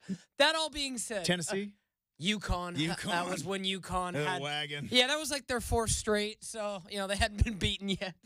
But no, going back, and you'll love this, Justin. The couple that stand in my head were the two Butler teams. When this nerdy-looking kid named Gordon Hayward had his hair all smashed in the front, kind of like the teenagers of today's world, couldn't even really see his forehead, and you're like, who's this dude from Butler? And this 28-year-old coach named Brad Stevens. And well, as it turned out, both those two guys were pretty good at what they did. And I think they got robbed, Justin. I know that they lost in the championship, runners up both times, but like. Well, the one game, it was the worst game ever. It was like it was a game against UConn. UConn, yeah. And neither team could shoot. And and then there was the game against Duke where Hayward, like wouldn't it they have been. still play the highlight and he missed the shot. Yeah. Right? Oh, they still play the highlight. Oh, yeah. Though. And it's like, you think about it now, like, just knowing what we know, if Butler had won a national championship, that probably would still be something we're talking about, Justin. Like, it's a crazy college basketball butterfly effect. Yeah, you're exactly right. You go back and go, like, we talk about the Kevin Durant, like, what is Giannis? What is Durant? What are the Nets? What is that if his foot is not on the line and he hits that 3 in Game 7 and ends up winning it? Like, what is that butterfly effect in the NBA? Like, what is the butterfly effect if that Gordon Hayward half-court heave goes in? so Is Brad Stevens in the NBA? Is he the front office of the Boston Celtics, or is he like the new Mark Few? Like, is Butler does Butler become what Gonzaga is? It's a good question, because all you could say, the only, again, do you call Villanova a small school in this case? No, because they've always been around. Okay. So if they won a national title in the 80s, like 87, they won a national title. Like Villanova, Louisville, Cincinnati, like the UNLV, there's always been like what we would refer to now as mid-majors, but back then they were just basketball schools. But yeah, the smallest team to make the championship game, as Texas far as Western, quote unquote smallest, is Gonzaga twice. You got Texas Tech, could be in contention. Yeah, but what just, about like Texas Western that became Texas El Paso? Oh, I'm talking since Butler. Since Butler, yeah. Since 2011. So you've had Kentucky, It's kind of a big deal, that Texas Western thing. So we ended up making the mailbag quite a bit about sports here. Why not? But yeah, no, like, it's kind of fascinating, Justin. It's like Gonzaga a little bit, and you and I have talked forever when we talked about the active coaches. There's no rhyme or reason with basketball. It's really hard to win a basketball championship. Mm-hmm. It's because you go all throughout the regular season trying to figure out how to win on the road, right? And then it's like, all right, great, good season, everybody. Neutral site, done, one and done. Like, it's one bad game, one foul trouble, ball doesn't bounce your way, you're done. It's over. And yeah. But yeah, that because like Is Brad Stevens with the Boston Celtics If he's not there, if Gordon Hayward hits that shot, right? It's just a crazy sliding I doors think he moment. eventually makes his way to the NBA. Maybe. In some way, shape, or form. But what is Butler, right? Because Butler's like they're in the Big East now, but they're not a wagon. They're not a power. If they win a national title, It would've been, and they were 2 years in a row runner-up. Just so fascinating. That's why Brad Stevens, I think, is maybe it didn't work out for him coaching the NBA. He could put together a pretty good team in the NBA. because that's one of the reasons why because Gonzaga went like they had the big run in '99 with